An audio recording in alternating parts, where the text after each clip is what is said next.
Hello, everyone. Thank you for joining us today for what is the third and final webinar, bringing together the NGEN leaders from both Mexico and the US.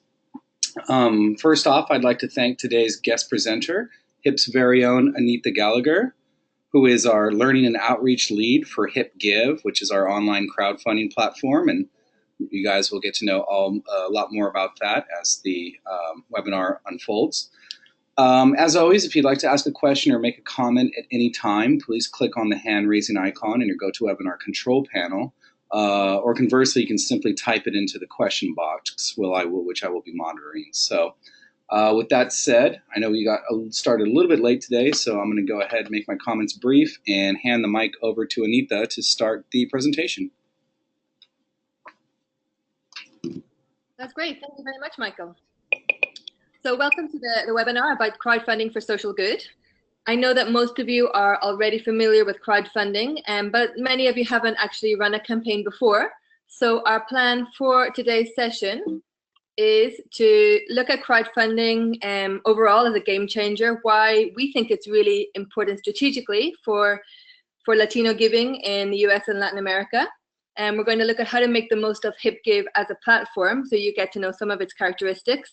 And finally, we'll be looking at some strategies for running really successful outstanding campaigns. I know that most of you are planning to coordinate a campaign in the near future. It might be to raise funds for your own organization, for an organization that you work with, maybe a grantee, or a project that you're personally interested in. So we're going to look above and beyond just the technical tasks and look at how to create a really outstanding campaign, what messaging, delve in a bit into donor psychology, so that you can have success straight off the bat in your first campaign. So as I said, you're probably familiar with the concept. Crowdfunding is basically about many people giving small donations through an online platform, which to many organizations nowadays is a much more viable option than relying on one single major donor. Given the turbulence, given the economic climate, given the sheer number of nonprofits and different causes asking for funds, it's really important that we can diversify our funding base and have more people involved. And this is not really a new idea, it's an evolution of fundraising, shall we say. What's changed and what's made it a game changer is the technology that's involved. So whereas we used to have to spend a lot of time processing the money, visiting people, picking up checks, now people can give money with a couple of clicks online. They can give all around the world. And it's really opened up a lot of new opportunities for nonprofits, especially for smaller organizations that maybe don't have the big development office. They don't have as much funds to invest in their communications and fundraising department. It can really make a difference. Here's a couple of examples that we've seen in HIP Give over the past couple of years. I spoke to Vladimir. He works in Voces Mesoamericanas in Chiapas, in the south of Mexico. And they found that their crowdfunding campaign was a great way to activate previous volunteers. So they're working in Chiapas. It's a very popular place in Mexico for international students and young people to visit. And through their crowdfunding campaign, they were able to be in touch with European volunteers who'd worked with them in previous years, especially people from Spain. And they got involved in the campaign, and they had so many more different European donors donating to their campaign thanks to those links. Another example of how technology and the crowdfunding has also engaged local people is with our friend Barbara, and Terra is an organization that works in Baja California. Their problem was, in fact, that they wanted to diversify their donor base because they had long relied on baby boomers based in the US who were happy to give to environmental causes across the border. And they wanted to find more Mexican donors, more local donors to contribute to their cause. And they found that creating a video and posting the project online and then being able to share that locally was a great way to increase their donor database and their donor base. And then, of course, we have the example of Guatemala from last year. We did a wonderful campaign called Guatemala Gives. And it was the first time that many of those organizations had actually raised money online. And they said it couldn't be done.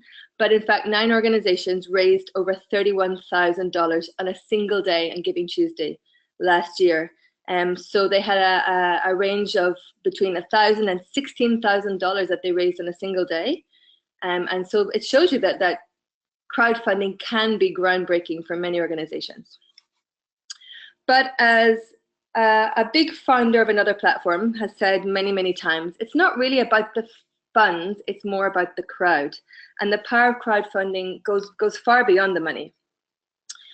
This is a quote from Peter Beck, who's the head of Nesta. Nesta is a really big British innovation think tank.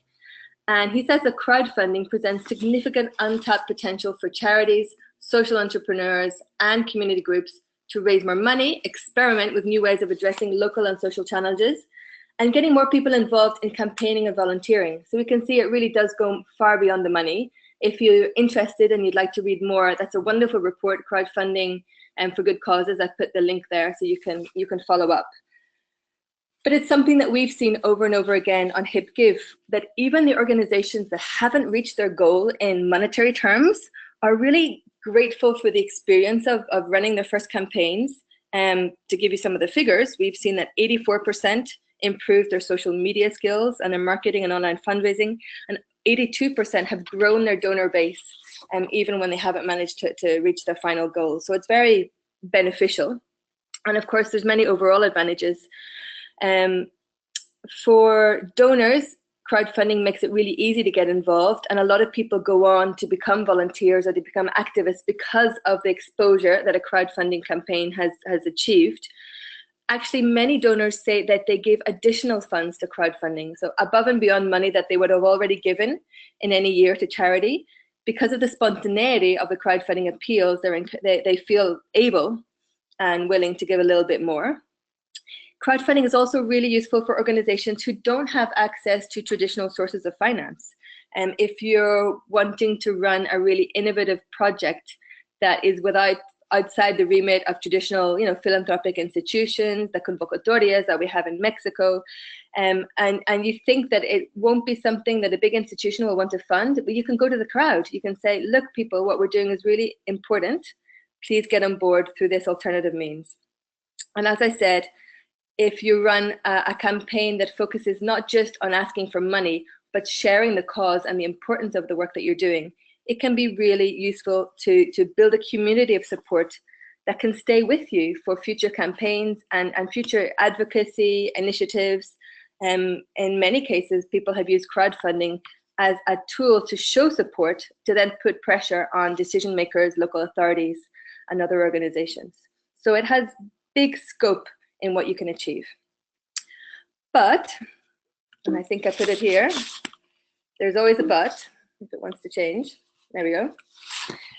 But there are still barriers. Even though in the UK and the US in particular, which are very strong markets, crowdfunding is growing exponentially, it's still a very small part of overall giving. And I hear a lot of opinions as to why that is, but I'm actually very interested in hearing your opinion. So I would like to open up this quick poll. Let me get it on the screen for you. There we go. I hope you can see it. The question is, what do you think is the biggest barrier to optimizing crowdfunding for social good in Latin America? I've given you a couple of answers there. Organizations are not convinced that it's useful. They don't have the time or skills. People are not willing to give online. People are not aware there are opportunities to give online, or any other. And if you have any other comments about that, I'd love to hear them. You can write them in the chat section. So go ahead and cast your vote about what you think are the biggest barrier to optimizing crowdfunding in Latin America. The situation in the US may be slightly different. I'm interested right now a little bit more about Latin America, or maybe among the Latino community in the US, where there's a lot more similarities. I'll give you another couple of seconds to make your vote. Okay, we've got 50% of everybody has already voted.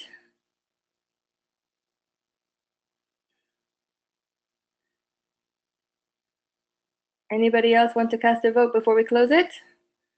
Michael, Mireya, you can vote as well if you want.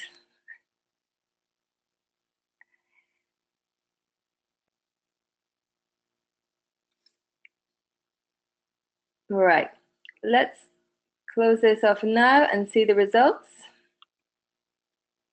Share results. Here we go. What did you say? That Organizations are not convinced is not one of the barriers. Organizations don't have the time or skills, 17%, so that's a few of you. People are not willing to give online, and people are not aware there are opportunities to give online are the most popular responses. And in terms of the other, I can't see that right now, but maybe we can get that afterwards. So that's really interesting, and it shows that it's not just up to the organizations, it's up to the culture of giving in our countries as well, and the way that we therefore communicate that. So as organizations who want to boost crowdfunding and online giving and online philanthropy in general, we have a double challenge. We have the challenge of getting our own organizations ready, but we have the challenge of contributing to that wider change in culture so that people are willing to give online and people are aware of the opportunities to give online in general. I'll put that into the context of what I often hear when I go on my travels and we carry out trainings in different countries. What people often say to me is that people are not ready to give online. They do say that. People don't trust giving online. People are afraid. And my response to that is maybe, but have a look at these pictures. And you can see that if these reflect in any way your experience of daily life, then we do spend a lot of time online. In fact, I put you I shared the link to the Asociación de Internet in Mexico, who publish an annual report. And in Mexico, for example, we spend 8 hours a day online. Over 30% of Mexican users purchase online, and over 50% of Mexican online users do their banking online.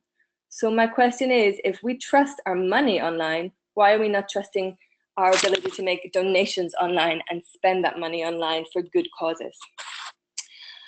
And another aspect that another barrier that people often point out to me is that organizations don't have the skills. And my response to that is, yes, we need to develop those skills, but also it's not a case of requiring a big set of resources or skills. There's a very famous saying which says, give me a cup of coffee and a computer and I can change the world. And I certainly think this is true for crowdfunding. If we have a computer with an internet connection, if we have a smartphone, and overall, if we have that woken up mentality, that bright, fresh perspective on how can I communicate the value of what we're doing in this organization or the value of a project that I want to support. If we can communicate that in a creative, bright, fresh way, then we don't need anything else. We don't need the top-notch technology skills or graphic design skills. We don't need any more technology than a computer and a cell phone. What we need is the creativity and the inspiration to make it work.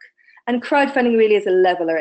It can level the playing field between the huge organizations and the very small organizations. But also, if we don't do it, then we'll get left behind. And that's what we don't want to happen at HIP. At HIP, we believe that crowdfunding can be a really useful tool for organizations all across Latin America, for Latino organizations, and to encourage Latino giving throughout the US and Latin America. So that's why we built HipGive. I hope that you're familiar with HipGive. If not, please feel free, hipgive.org, investigate the whole site. It's split into two main areas for our users, which is the create menu, crear, and the donate menu, donar, or the give menu. You can browse the projects. You can use the create to get a project up and running in a very short amount of time. In fact, one of the questions was, how long does it take to create a project?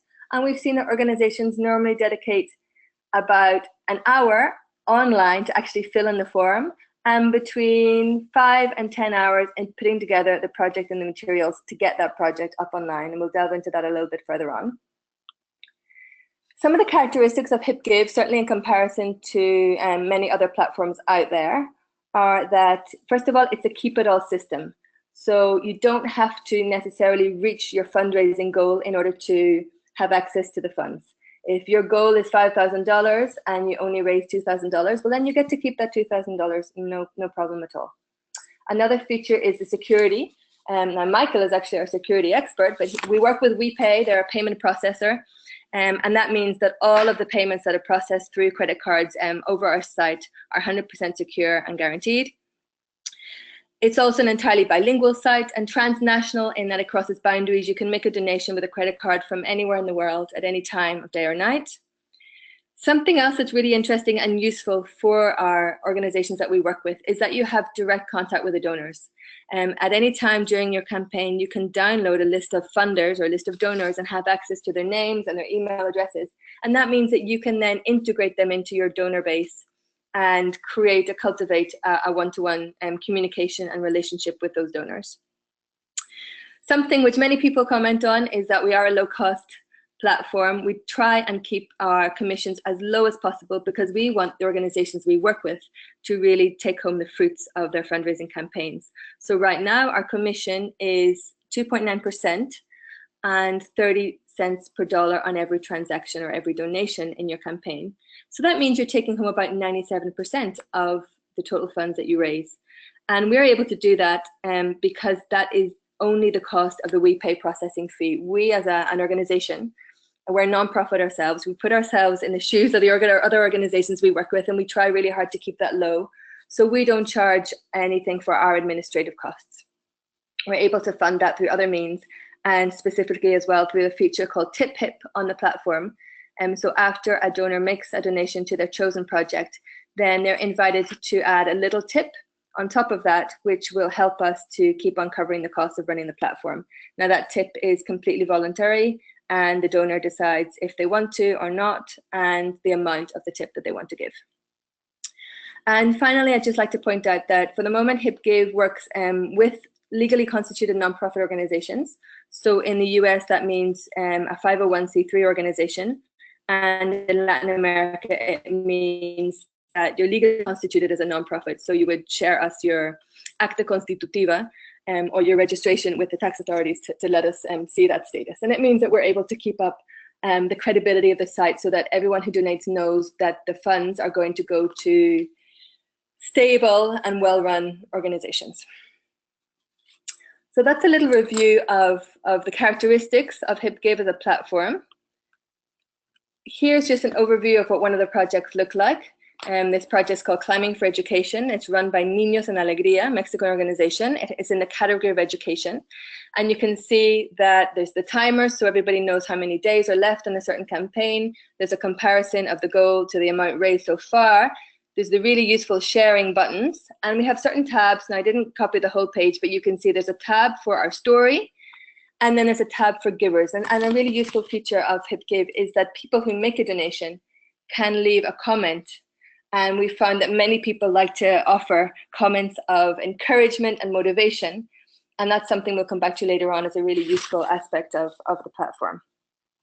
Now, I don't want to dwell too much on any more of the characteristics, but if you are interested in learning more, we have a Centro de Aprendizaje, or a learning center. I realize that this has remained in Spanish, even the rest of the presentation is in English. And so feel free to go in there. You access it through the Learn menu at the top of the screen, or the Aprender menu. And there's a whole host of different articles on different aspects of crowdfunding, right from the basics about, what is online fundraising and why should we get involved, to lists of really useful photo and video editing tools, to timelines for how to organize your campaigns, tips for about how to write great emails and social media. There's a whole host of information that you can access anytime. We also have some case studies and some video support series as well. So I want to move on to probably the most interesting part about the strategies that you can use if you're going to run a campaign in the near future.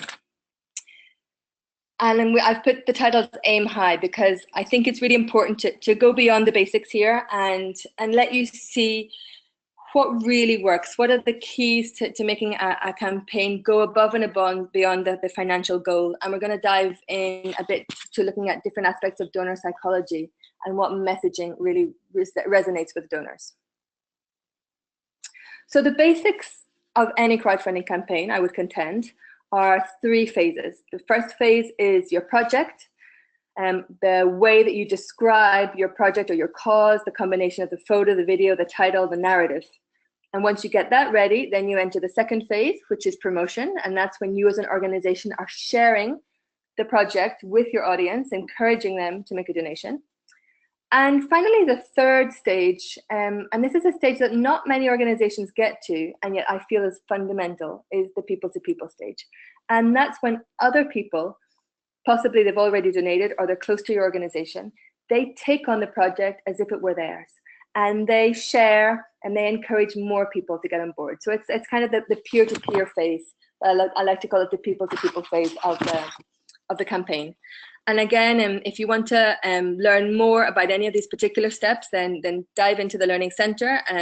One of the useful topics there is creating your project in HipGive, a step-by-step guide. I think I've also put them in the handouts. So if you look on your GoToWebinar control panel on the handouts section, you'll see 2 articles from the Learning Centre and a copy actually of this presentation. So you can refer to that later and go into more detail about the step-by-step process of that. But for now, what I want to highlight is that in all of these 3 stages of your campaign, the most important characteristic or feature of your campaign is that it should be donor-centric. We've seen hundreds and hundreds of projects and campaigns on HipGive, and the number one reason why they don't reach their fundraising goal is because they didn't promote it. But the number 2 reason is that organizations promoted their project, but they didn't connect with their donors. They didn't explain their project in a way that connected with a normal person. So what I always encourage crowdfunders to do is to put yourself in the donor's shoes. And we're used to asking people to join our cause. We say in Spanish all the time, súmete. And really, I think we need to turn that on its head. I would invite you to think about how, instead of asking people to join your cause, you should show people that you want to join their cause. People today want to get involved in changing the world and making it a better place, and possibly now more than any time in many recent years. And we need to show that we understand what would encourage them, what would motivate them, what would inspire them to do something about that desire to make the world a better place. So we need to join them in their crusade. We need to make them feel like the hero. And it feels, for many organizations and people, counterproductive to think about the donor so much and not focus on the cause, because obviously the cause, our beneficiaries, the people that we work with, are so much at the center of what we do. But I think that we must respond to the influences, the context of the world that we live in, the times that we live in. And if we want to attract new donors, if we want to boost online giving and show people that they really can make a difference, well, then we need to work harder to connect with our donors and make them feel like the heroes that they can be. Minor heroes, but heroes in their own way. So that, shall we say, is the running theme throughout all of your campaign, is really put yourself in the donor's shoes and imagine what will inspire them to take action and make a donation. So let's go through a couple of examples of what you can do at each of those phases in the campaign: project, promotion, and people to people. Here's a great example of how to frame your project. Projects for crowdfunding campaigns should always be very specific. They should be short pieces of work that can be done in the short term, that don't require enormous amounts of money, and that everybody can understand the positive impact that can be created. And this project by San Miguel, which is a school for low-income students in Washington, is a great example. They call their project Young Leaders Today, Tech Leaders Tomorrow. And I'll just read a little bit of their project narrative that was published on the page. Can we change the lives of middle school immigrant Latino boys and give them a brighter future? Sí, se puede. Help us provide a class set of iPads to low-income students in DC. San Miguel School enrolls only low-income, at-risk students. We provide an education that changes the lives of students and their families. We need to equip our students with the skills necessary to secure these jobs in the STEM sector and instill the confidence needed for them to pursue stable, well-paying careers. In order to do that, it's critical we integrate technology in the classroom before they reach high school. Our goal is a classroom set of iPads and necessary tools to help our students succeed in high school and gain access to career opportunities in the STEM sector and beyond. Now that's just a little part of their project narrative, but it was a really successful campaign. As you see, they raised over $13,000. And I think that one of the key features of their success was this focus, this narrow focus.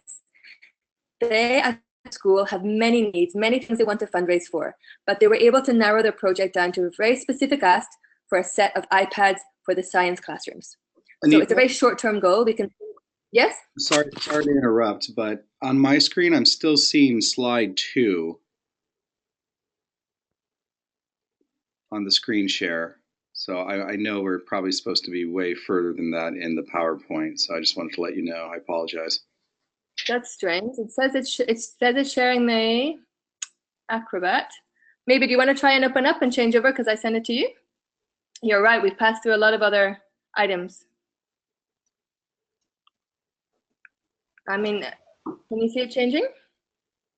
No, it's still on slide 2. I can share my screen if you want. I have opened the. Yes, please. And another opportunity is I attached it to a handout. So any of our listeners should be able to click in the handout section and download it for themselves as well. Sorry, I just wait until I.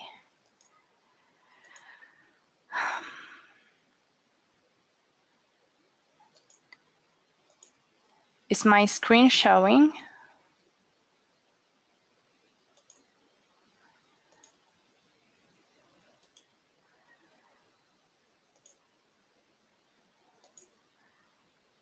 Not yet, as far as I can see. But then I'm not the most reliable person. Yeah, you see my screen? Yes. Now? Yeah, perfect. Okay. So I will. Do you see? Yep. Okay. So I will leave it here. So Just let me know when I need to change the slide, please. That's great, thanks. So we should be on the slide that says San Miguel's school, and we have a picture of the school children, correct? Yeah, number 16, right? Young leaders today? Perfect, yes. Okay, cool. So as I was saying, that was a really well-framed project because they chose only one specific aspect. They had a short-term goal. You know, it's easy to imagine them being able to raise enough funds to buy those iPads and get them into classrooms in the short term. And most of all, they had great writing. If you go back to the text that I read out, they said, can we change the lives of middle school Latino boys? Sí se puede. They said, our goal is a classroom set of iPads. They were very clear. And they used what I like to call normal human discourse. And it sounds a silly thing to say, but many organizations are so used to writing grant applications and justifying their work in academic terms and appearing and showing that they have great dominance of their subject matter, which many of them do. But that's not always what we need when it comes to crowdfunding. When it comes to crowdfunding, we need to be able to explain the importance of what we do and the importance of a very specific aspect of what we do in normal words that will have meaning for other people who are completely work in completely different ways and sectors to what we're doing. So always try and read your project out loud.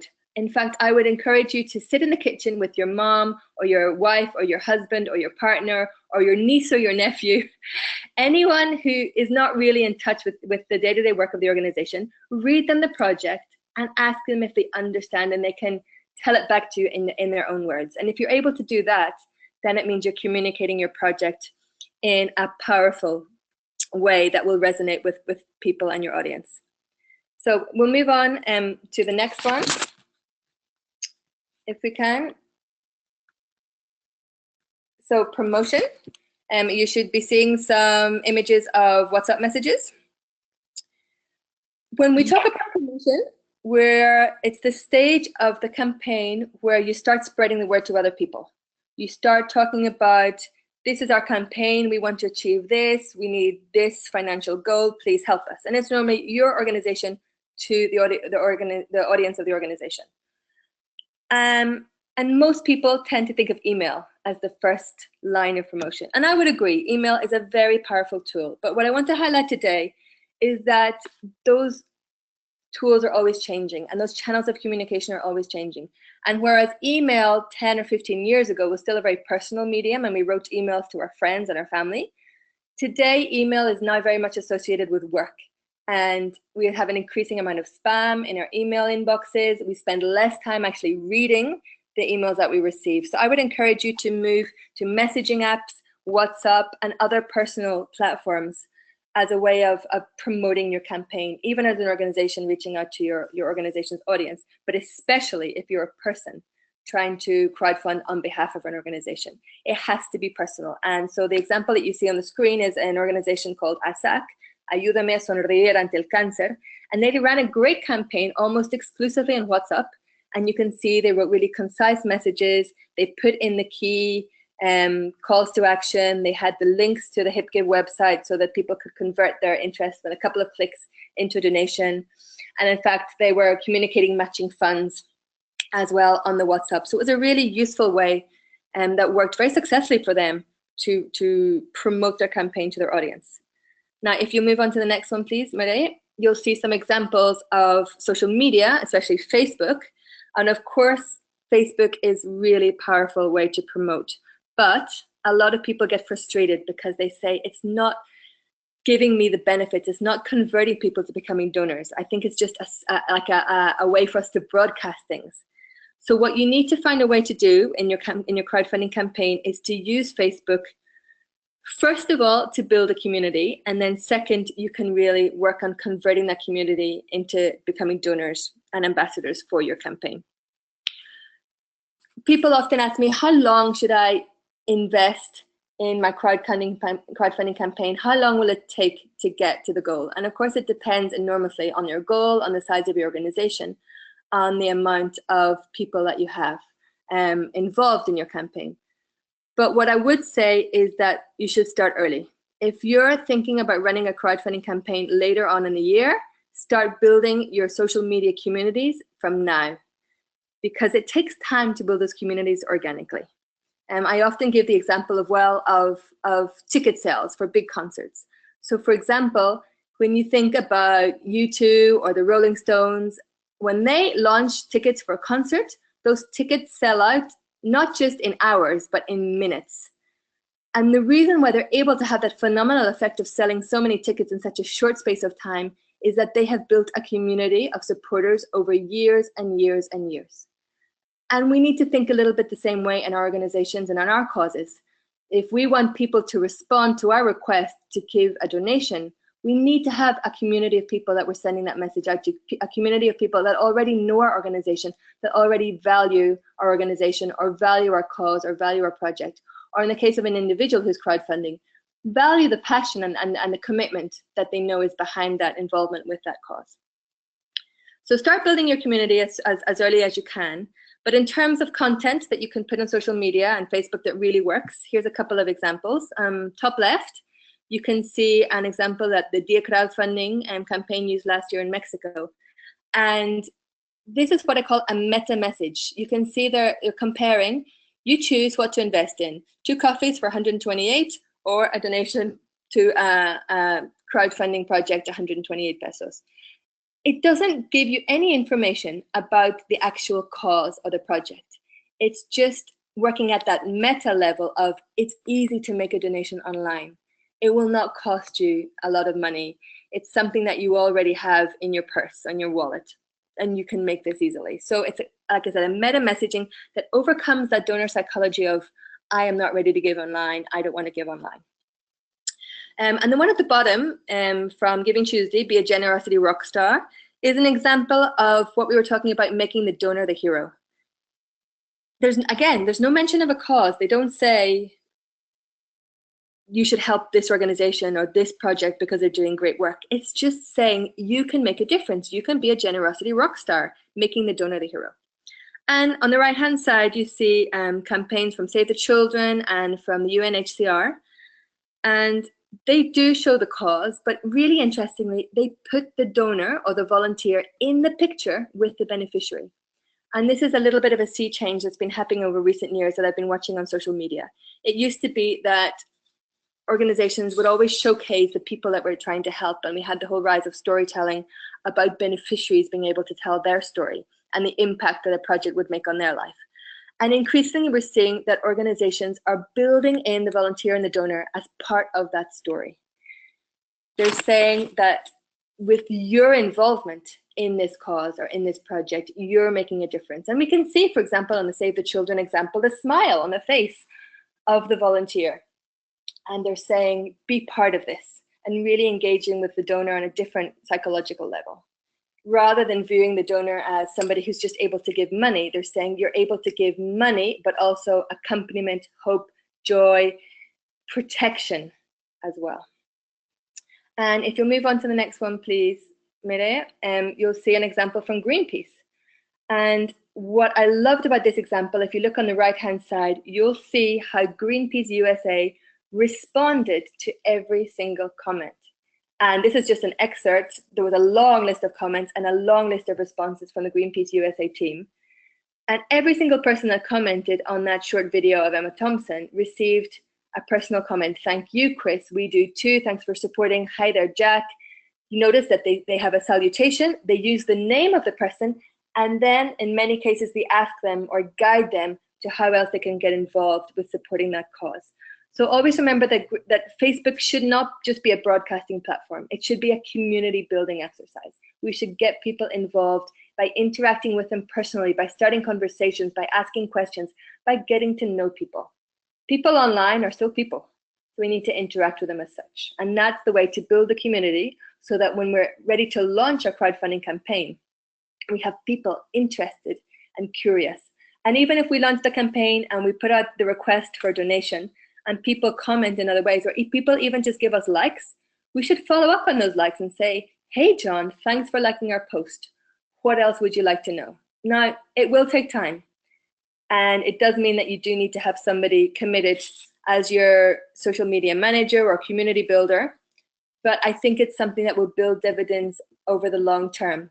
Crowdfunding is not going to go away. Social media is not going to go away. So now is the time to begin trying out these new techniques and engaging people in a much more personal way online. Just to respond to, again, one of the questions that I often get is what times of day should we be posting on social media? Is it worth paying for promotion on social media?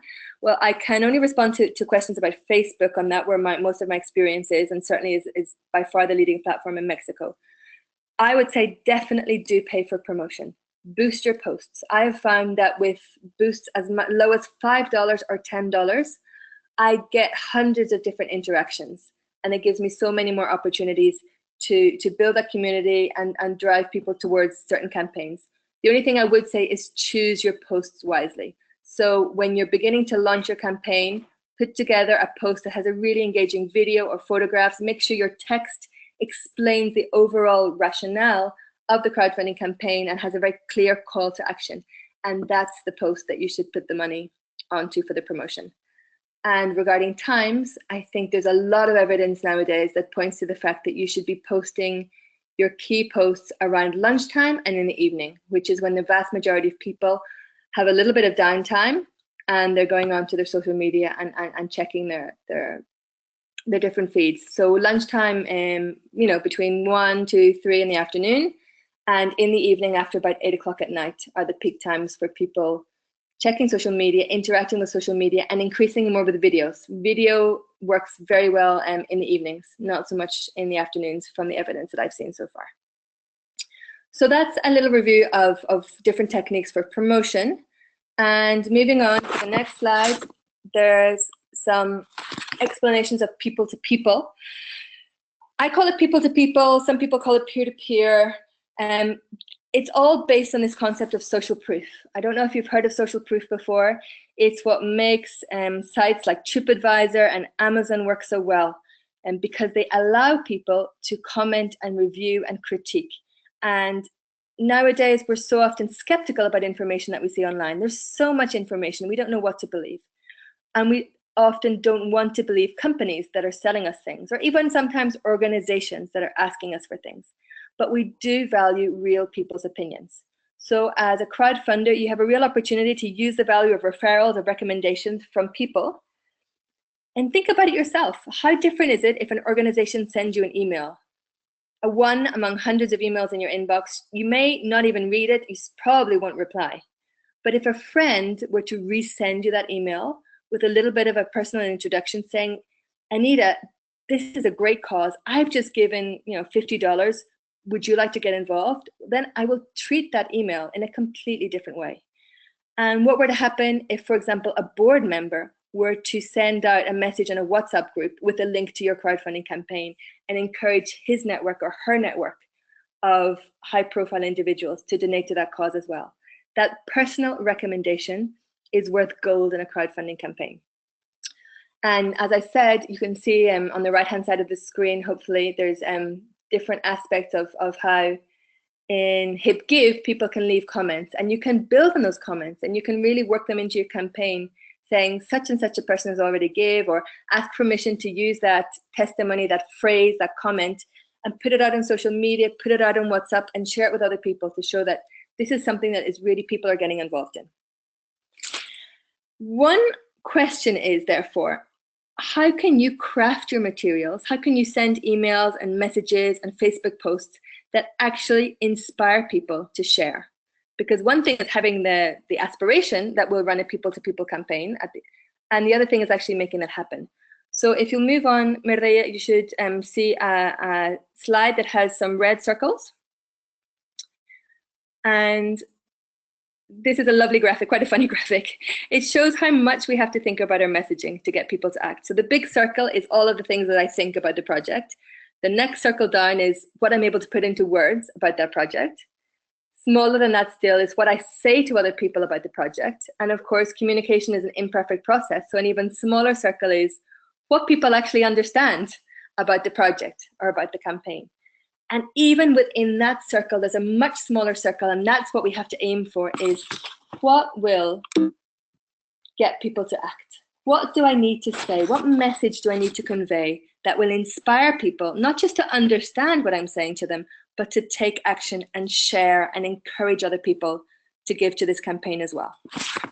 So moving on to the next slide, here's one way to do that. It's a donor segmentation approach. I've taken this graphic from a report called Money for Good by the Canberra Collective, so the reference is there if you want to have more information about that. It used to be that fundraisers would carry out donor segmentation looking at socio-demographic characteristics. So they would say, who are our major donors? Who are our small but reliable donors? Who is the baby boomer generation, the X generation, etc. That is not really the most effective way to think about segmenting our donors nowadays. We need to think about segmenting them in attitudes and in behaviors. So this is why I love the example from the Money for Good report, because they developed this tool and created 5 categories of potential donors. So we have the contented benefactors, the people who give all the time, the busy idealists, so the people who would like to give, but they often don't have the time or the money to do so. We have cautious strivers, who are concerned, they want to give more, but they're not quite sure how to go about it. You have the unaware potentials, who are not aware of how to give or simply not on their radar. And you have the unengaged critics, who really don't trust and are probably going to be very difficult to engage. Now, this is an example that they set up, but you should think about it in your organization and your audience, or if you're a person donating on behalf of an crowdfunding on behalf of an organization, think about your family, friends, and your networks. And what is people's relationship with the idea of giving and with the idea of giving online? And if we can think about what people's position is, then we're in a much better position to be able to craft a message that will resonate with them, that will overcome their barriers to giving. So if somebody is a busy idealist, and for example, the quote there is, I try to find the time and money and wish I could do more. That's really simple to turn that into a really powerful message. We can say, it's easy to donate online. In 3 minutes, with 3 clicks of the mouse, you can achieve this.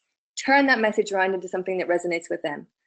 Again, if you have a cautious striver, and they feel that they don't have enough information, well, then maybe your messaging should rely on facts and figures. You should maybe prove the impact of the project that you're crowdfunding for, and give them the tools and the information that will help them feel equipped to make that good decision. So I would encourage you to think about your own audience, so think about your own networks, and what will be the psychological barriers to donating, and include ways to overcome those barriers in your messaging. Moving on, the reflection therefore is, what can you say or share to get people to act? Now you should see the picture on your screen of the ice bucket challenge. I hope you remember that.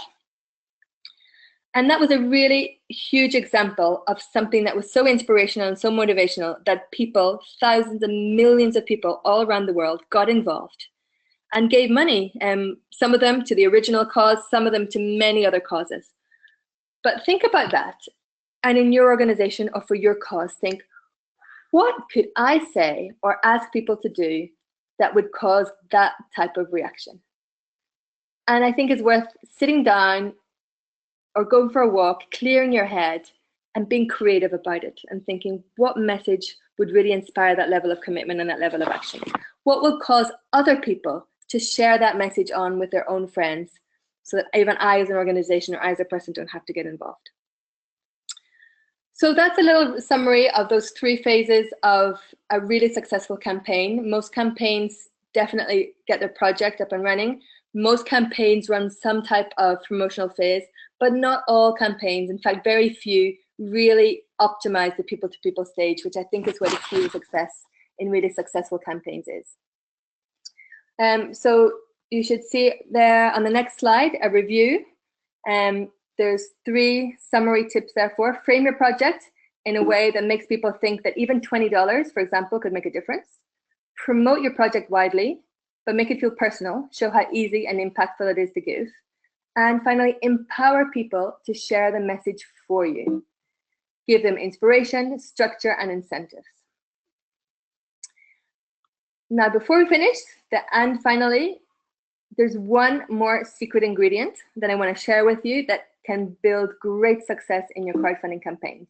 And that secret ingredient is matching funds.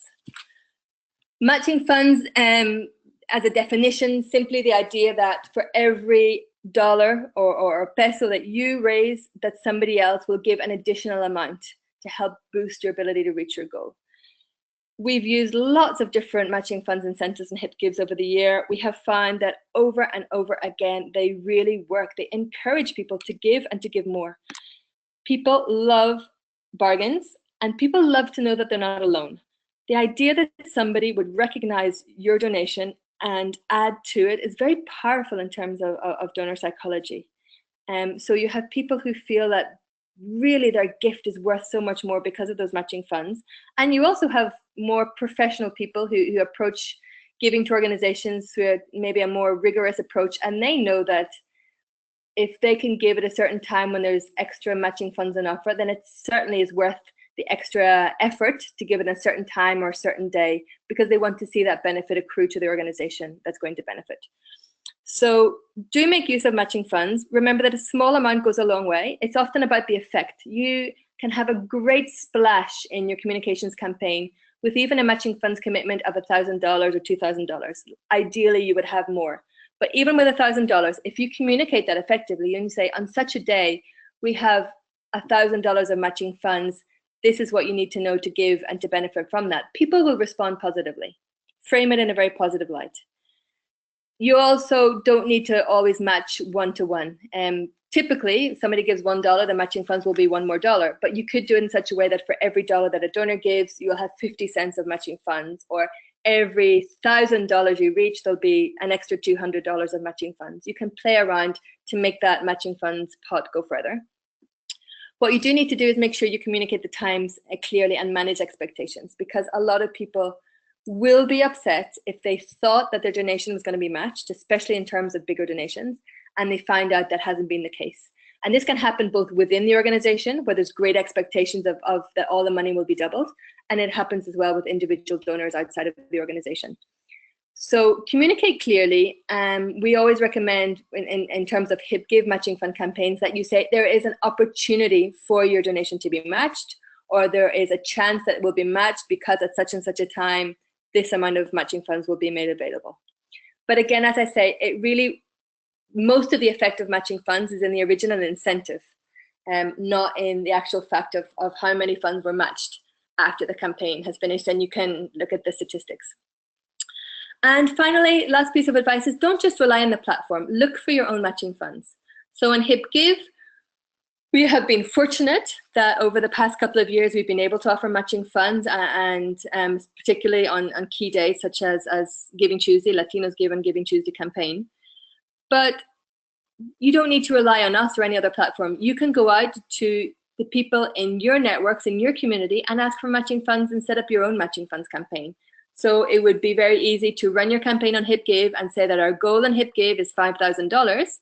And if we reach this goal, such and such a company or such and such an organization will match that with an additional 5,000, shall we say. So not all of the matching funds need to be processed through HipGive. You can run your campaign on HipGive and organize the matching funds independently, but it will cause a great boost to the performance of your crowdfunding campaign if you're able to do that for the reasons that we've mentioned. So that's a review of my tips and strategies for having a really successful crowdfunding campaign. I hope that's been useful. I wanted to just close out with the photographs you should see on the last slide of the team of HipGive, so that you feel that you can get in touch with us, follow up with any questions, queries, doubts that you have. David Asue, he's the director of HipGive. You know that I'm Anita, I'm in charge of training and outreach. And we have Andrea, who's our product manager. And I've shared my email at the bottom of the screen should you want to get in touch directly. But I know that now we should have time for questions and answers. So hopefully, Mireia and Michael, you can help me out with this as well.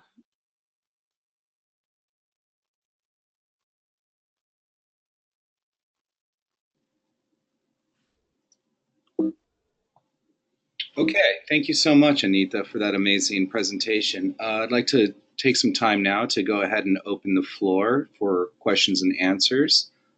So I'll just kind of open it up for the next minute or so. And if you have a question, please, either raise your hand or you can go ahead and type it into the text box.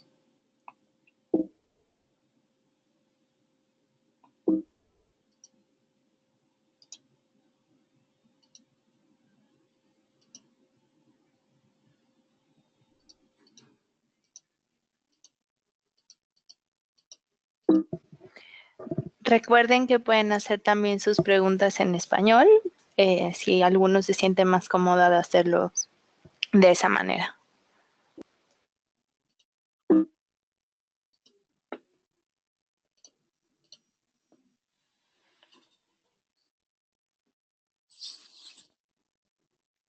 For some reason, Michael, I can't see any of the questions. So maybe if you can just read out any that are appearing, or I don't know if you or Mireia have any questions or things that you'd like clarified. Looks like we have somebody. Mireia, do you want to take that? Sure. Adelante, Montserrat. Hola, quería preguntar ¿quién manda los agradecimientos a los donadores? ¿Es HipGive o tiene que ser la fundación o los dos? Gracias. Hay dos niveles de agradecimientos. El primero es que cuando tú haces tu proyecto en HipGive, vas a llenar un pequeño cuadro con una frase de agradecimiento y eso se incluye en el email oficial de agradecimiento que sale inmediatamente después de que la persona haga el donativo. Entonces, automáticamente desde la plataforma, esa persona va a recibir ese email confirmando su donativo y con esa frase de agradecimiento que tú hayas preparado antes. Pero luego siempre recomendamos que tú como organización o promotor de tu campaña estés consultando la lista de donantes que puedes descargar desde la plataforma y luego como organización o persona mandas emails personalizados de seguimiento y agradecimiento. Muchas gracias. Do I need to repeat the response in English for anybody? Yeah, I think that would be helpful to the group. Go ahead. So the question was, how do the thank you acknowledgements work on the platform? And I said there's two levels. First of all, HipGive as a platform always sends out an automatic email to recognize and thank the donor for the donation immediately after the transaction is made. And in that automatic thank you, you as a HipGive user will have the chance to fill in a phrase or a small paragraph note. You do that when you create the project and that goes out in the automatic email. But we always recommend users, crowdfunders, to go into the platform, download their list of donors and email addresses, and do their own follow-up email in the style of the organization. So whatever the organization is accustomed to do, to do that on a personal level afterwards. Perfect. Looks like we have a question from Araceli. Go ahead. You are unmuted.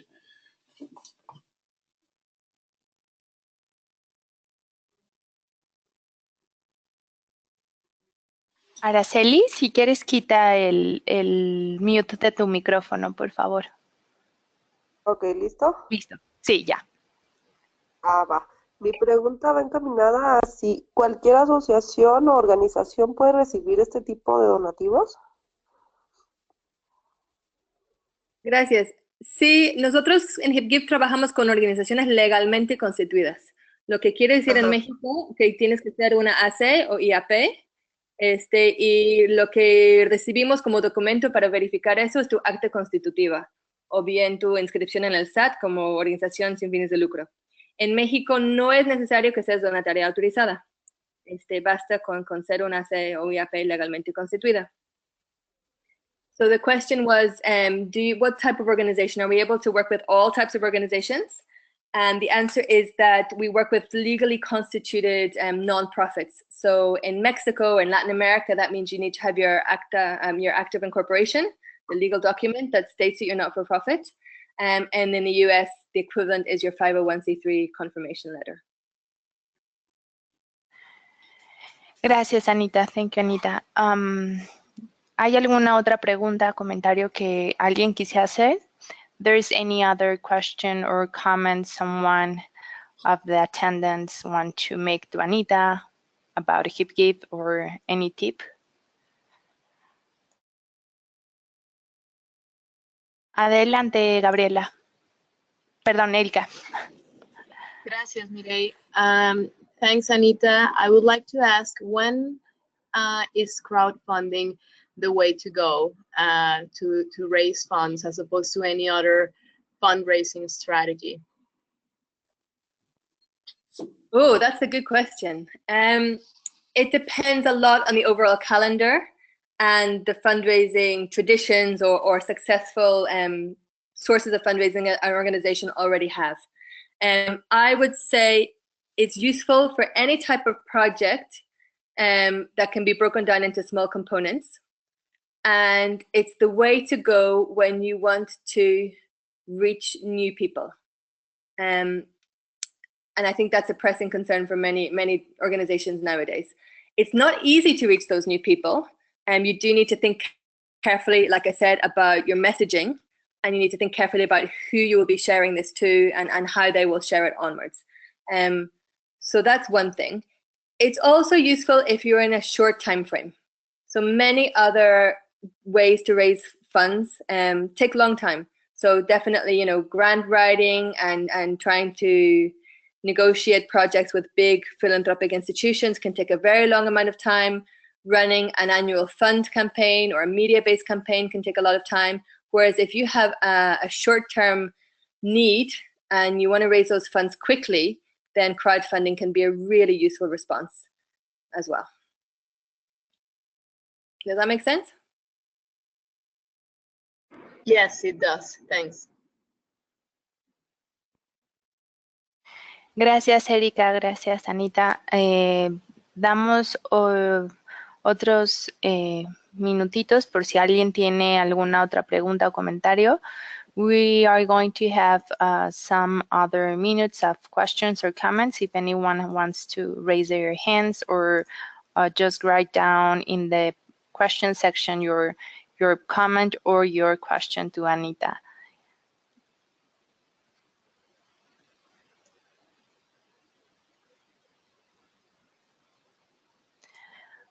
Well, I see that no one else is interested in making questions or comments, so we are going to close. So thank you, Anita, for your time and for your sharing all your knowledge and your experience with crowdfunding, and especially with all the insights and kind of tips of how they can create a campaign and which things they should put attention on. So thanks for that. Thanks, Michael. And I don't know if you want to add something to close this webinar, Anita. No, thank you very much for the opportunity. And I'm on hand to get in touch if you have any more questions or if you want to get your campaign up and running soon. I'd love to help.